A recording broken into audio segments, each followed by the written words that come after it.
On the morning of 3rd September 2009, officers from New Zealand Police arrived at 312 Wainoni Road, a semi-detached house on the corner of Wainoni Road and Hampshire Street in the Christchurch suburb of Aranui.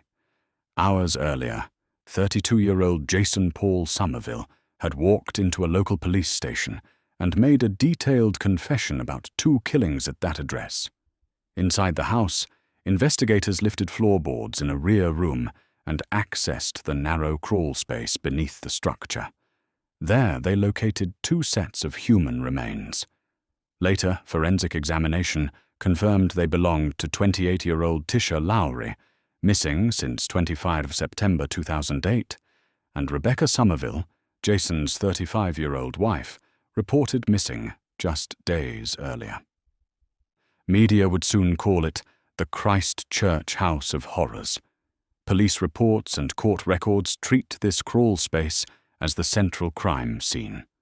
Only through investigation would it become clear that both women died almost a year apart, and that for 11 months the house had stood over a hidden double homicide.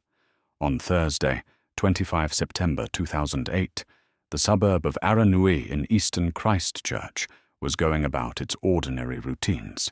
The area sits in the flat, low-lying eastern part of the city, characterized by state housing, modest private homes, and the kind of quiet residential streets where neighbors generally know each other by sight, if not by name. At 312 Wainoni Road, on the corner where Wainoni meets Hampshire Street, Jason Somerville was home. The property was a standard New Zealand semi-detached unit, single-story, wooden frame construction, with a crawl space beneath the floor, accessible through removable boards. Later reconstructions by True Crime NZ and other sources place Somerville at the address between approximately 11 a.m. and 12:30 p.m. that day.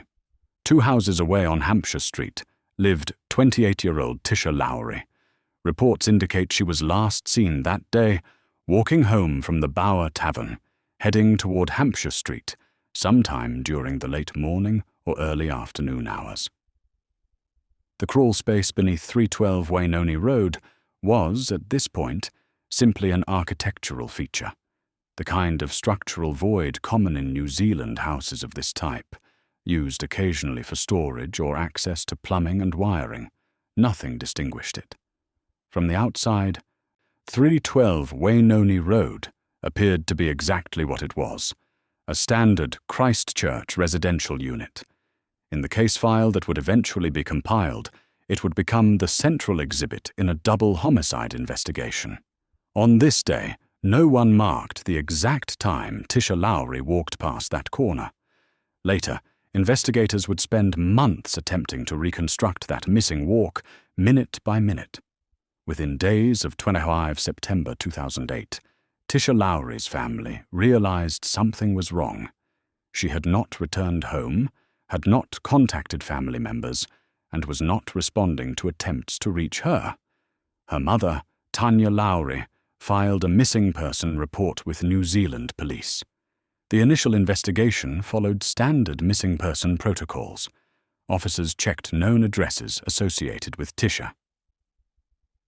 They canvassed the Hampshire Street and Wainoni Road area, speaking with neighbors and local businesses. They reviewed whether she had accessed bank accounts, used her phone, or appeared on any official records since the 25th. Nothing surfaced. No confirmed sightings after that Thursday. No financial activity. No phone usage. The trail, such as it was, ended on the day she was last seen walking toward Hampshire Street. A missing person poster featuring Tisha's photograph was distributed and posted in the area. Her family made public appeals through local media, asking anyone with information to come forward. Television coverage showed Tanya Lowry pleading for help finding her daughter. In New Zealand, as in most jurisdictions, adults have the legal right to go missing if they choose. Without clear evidence of a crime, signs of struggle, blood, witnesses to violence, or other indicators of foul play, police authority to search private properties is limited. Officers cannot force entry into homes based solely on proximity to a missing person's last known location. At this stage, the investigation classified Tisha Lowry as a missing person, not a homicide victim. The distinction controlled what investigators could and could not do. For almost a year, every new lead ended on the surface. No one looked under the house at 312 Wainoni Road. Between late 2008 and mid-2009, life at 312 Wainoni Road continued in patterns that, from the outside, appeared unremarkable. Jason Somerville lived at the address with his wife, Rebecca Somerville, née Chamberlain. She was 35 years old. Background information compiled during later proceedings described Somerville's work history as sporadic, with periods of benefit dependence. The couple's marriage and domestic circumstances were documented in sentencing remarks and media profiles assembled after the case became public. The house itself remained what it had always appeared to be, a rented, semi-detached unit in a working-class Christchurch suburb, with neighbours on the adjoining side and across the street, ordinary comings and goings, nothing to attract particular attention from passers-by or police. What no one outside the address knew, what would only be established later through Somerville's confession and forensic dating of remains, was that Tisha Lowry's body already lay beneath the floorboards. From late September 2008 onward, the house stood over a concealed homicide scene. Rebecca Somerville lived in this house. She walked across these floors. She shared domestic space with her husband above the crawl space that contained evidence of what he had done to a woman who lived 2 houses away. Nothing in the daily routines logged or recalled at the time triggered any escalation from the missing person investigation to a property search at Wainoni Road. Somerville was not identified as a suspect. The address was not flagged. The file on Tisha Lowry remained open but inactive, one of many missing person cases without resolution. For 11 months, every time someone walked across the lounge at 312 Wainoni Road, they were stepping over evidence they did not know existed. Christchurch, New Zealand's second-largest city, has established police procedures and significant media attention on high-profile cases. Missing person investigations, particularly those involving young women, typically generate community concern and press coverage. In the case of Tisha Lowry, that coverage produced no actionable leads. No confirmed sightings emerged after 25 September 2008. No financial activity appeared on her accounts. Her phone remained unused. The absence of any trace reinforced investigative uncertainty, but provided no grounds for escalating the case classification. At this point in the timeline, there was no recorded evidence linking 312 Wainoni Road to her disappearance in official files. The address appeared in no witness statements, no tips, no investigative summaries. It was simply one house among many on a short residential street. Procedurally, Tisha Lowry's case remained an open missing person file, not a homicide. That distinction controlled what police could and could not do, and would continue to control the investigation until circumstances changed dramatically in late August 2009. On Sunday, 30th August 2009, Rebecca Somerville was killed at 312 Wainoni Road. The sentencing summary later filed in RV. Somerville confirms the date and location of her death. She died by strangulation at the Wainoni Road address. The same house, the same method that had been used on Tisha Lowry nearly a year earlier. At the moment of Rebecca's death, nothing appeared on the police radar. No 911 call was placed. No neighbor reported a disturbance. No witness came forward. The killing occurred inside a private residence, behind closed doors, leaving no immediate external trace. A few days later, Rebecca was reported missing. The person who filed that report was her husband, Jason Somerville. the same man who had killed her and concealed her body in the same crawl space that already held Tisha Lowry's remains. Two missing women now connected to one small residential block in Aranui. But at this precise moment, that connection existed only in the mind of the perpetrator. Officially, police were handling two separate missing person cases with no identified link between them. The case changed when the person who reported Rebecca missing walked back into the police station and changed his story. In early September 2009, Jason Somerville returned to the Christchurch police station where he had reported his wife missing. This time, he did not come to provide additional information about Rebecca's disappearance. He came to confess. The details of what Somerville told investigators that day are summarized in court records and contemporaneous news reporting. According to RNZ and other outlets, Somerville admitted to killing both Tisha Lowry and Rebecca Somerville. He described placing their bodies beneath the floorboards of 312 Wainoni Road. He provided details about the circumstances of both killings. In court documents and later media coverage, Somerville was quoted as saying he killed both women because he was angry with them. When describing how Tisha Lowry came to be at his address on 25 September 2008, he reportedly said during interviews, "It was her," referring to answering the door and finding her there. Somerville also admitted to sexual offending involving the bodies after death. These admissions, later characterized by the sentencing judge as reflecting conduct that was callous and depraved, formed part of the confession, but are not elaborated here beyond what appears in public court records. The confession transformed the legal status of both cases instantly. What had been two separate missing person inquiries became a double homicide investigation with a named suspect who had provided a detailed admission. The evidentiary posture shifted from searching for missing women to corroborating a confessed killer's account. Detectives began preparing a search warrant for 312 Wainoni Road. For the first time since Tisha Lowry disappeared almost a year earlier, the crawl space beneath the house became an official investigative target. On 3rd September 2009, investigators executed a search warrant at 312 Wainoni Road.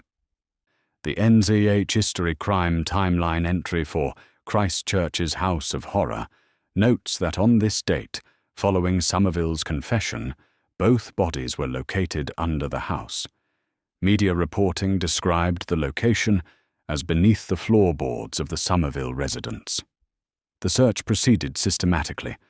Officers documented the exterior of the property, then entered and began methodical examination of the interior. In a rear room, they identified the section of flooring that Somerville had described. Floorboards were carefully removed, photographed at each stage, with the process documented for evidentiary purposes. Beneath the floor lay the crawl space, a narrow void between the ground and the underside of the house, typical of New Zealand residential construction. Crime scene investigators accessed this space and began careful examination of the soil and debris within it. There they found human remains.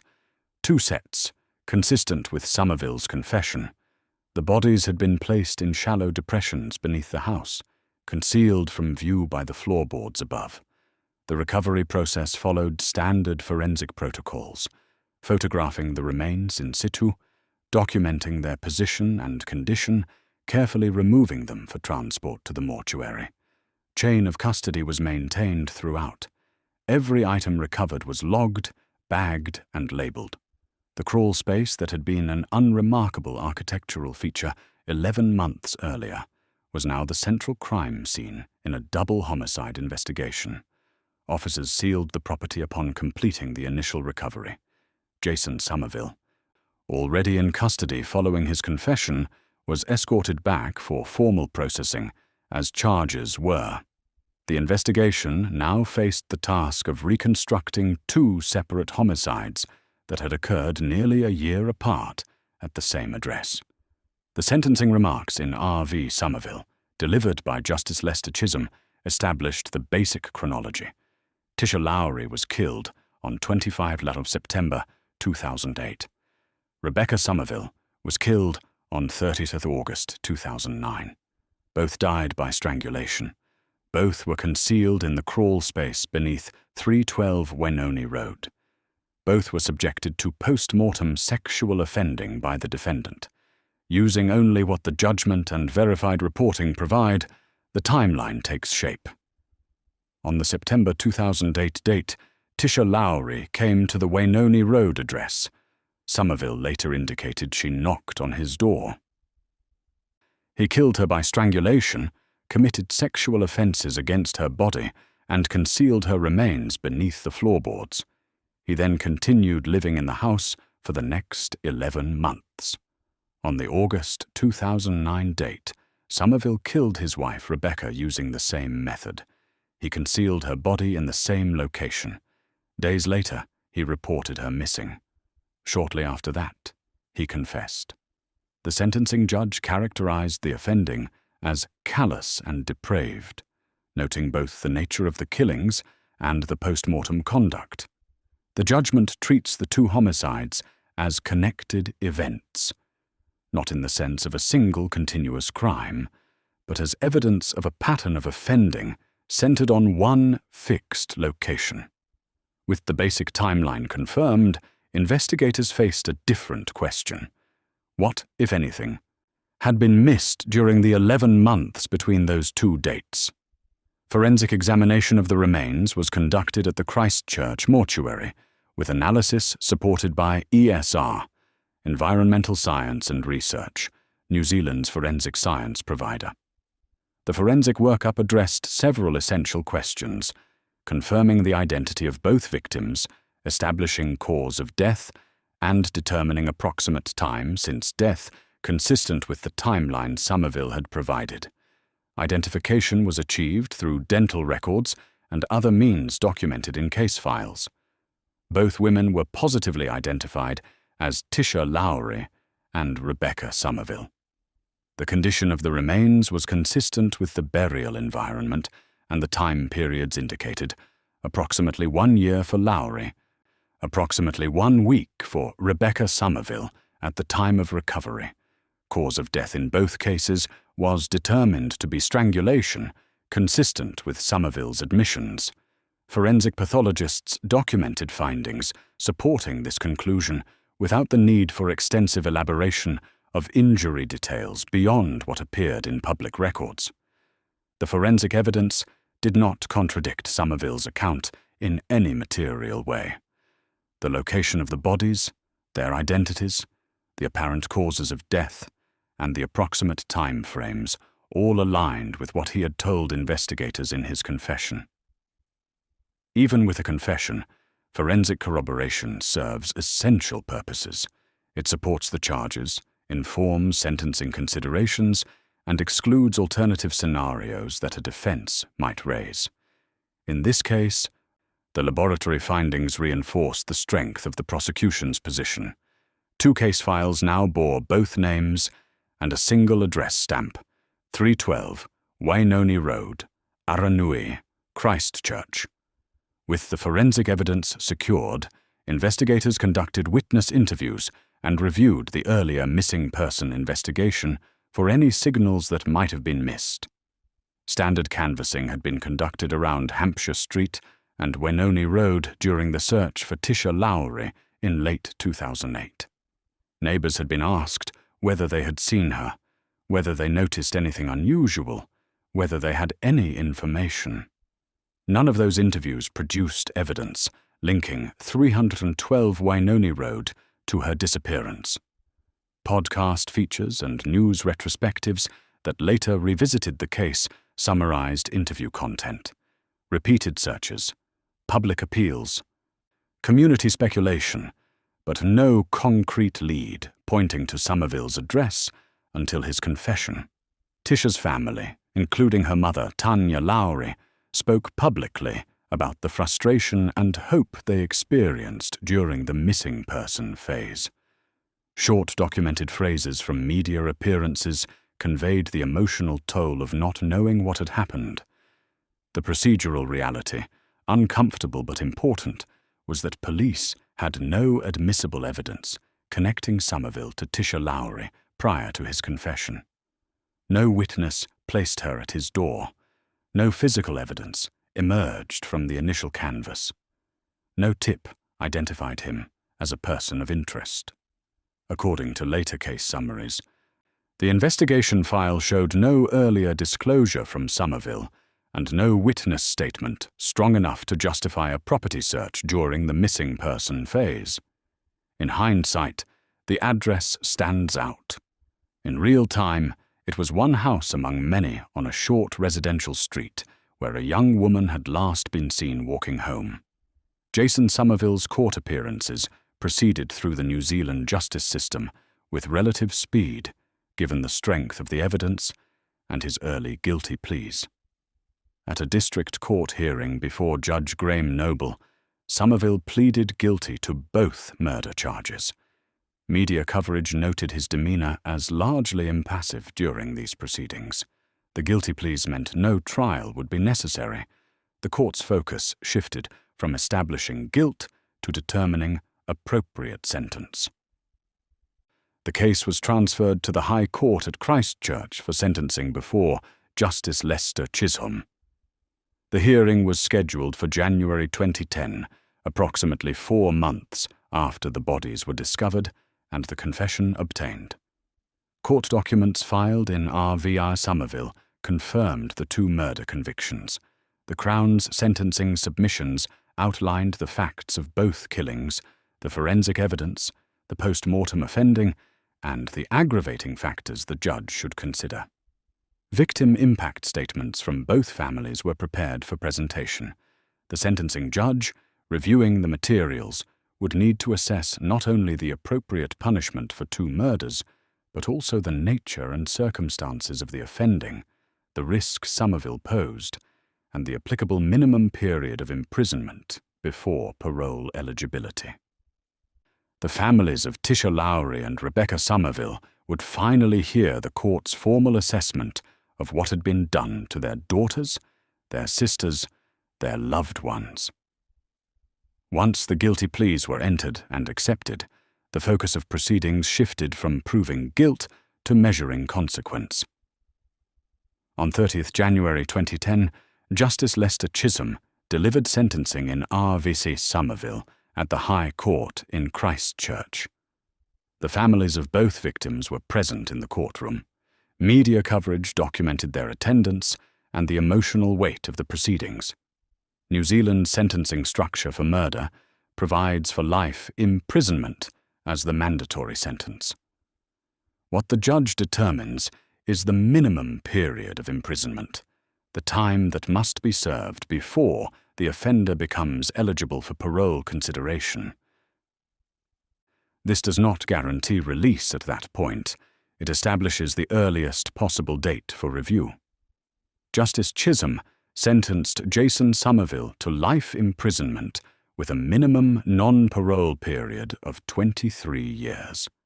In his remarks, the judge emphasized the gravity of the offending: 2 separate murders, the breach of trust involved in killing his wife, the concealment of bodies, and the nature of the post-mortem conduct, which he characterized as callous and depraved.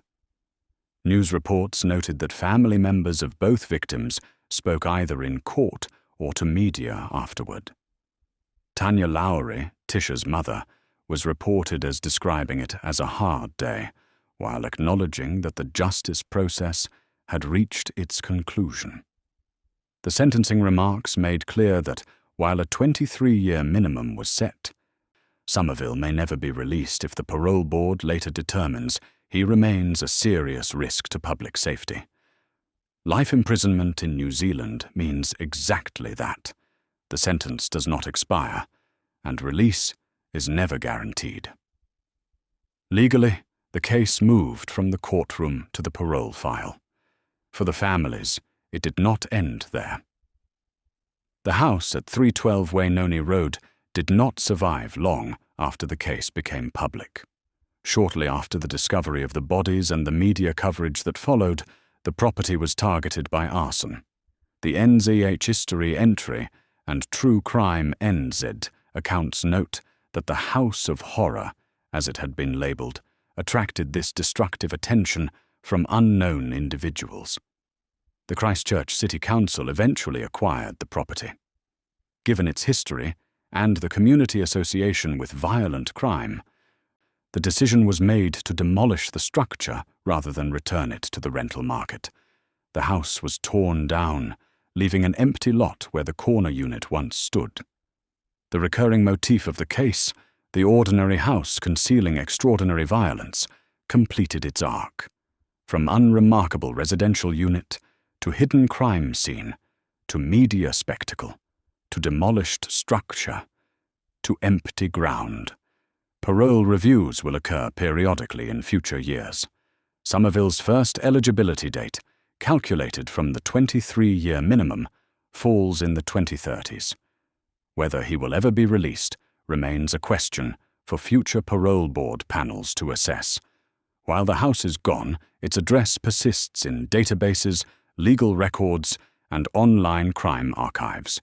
Today, the site of 312 Wainoni Road exists as an altered space in the Aranui suburb, changed, but still mapped, still locatable, still carrying its documented history.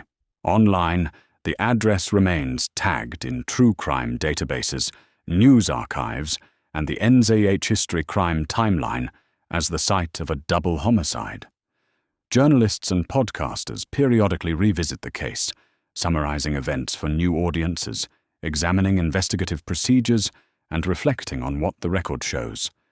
The case artifacts, the missing person poster bearing Tisha Lowry's photograph, the forensic photographs of the crawl space, the sentencing judgment with its formal legal language, now exist only in records and institutional memory. The physical spaces have been altered or destroyed. What remains is documentation. The sentencing judgment header remains in the legal archives, R.V. Somerville, in the High Court of New Zealand at Christchurch. The address and dates are embedded in the narrative summary contained within. In the end, the file records 2 dates of death, 1 address, and 1 offender. Everything else, the years before and the years since, belongs to the people who have to live with what those pages describe.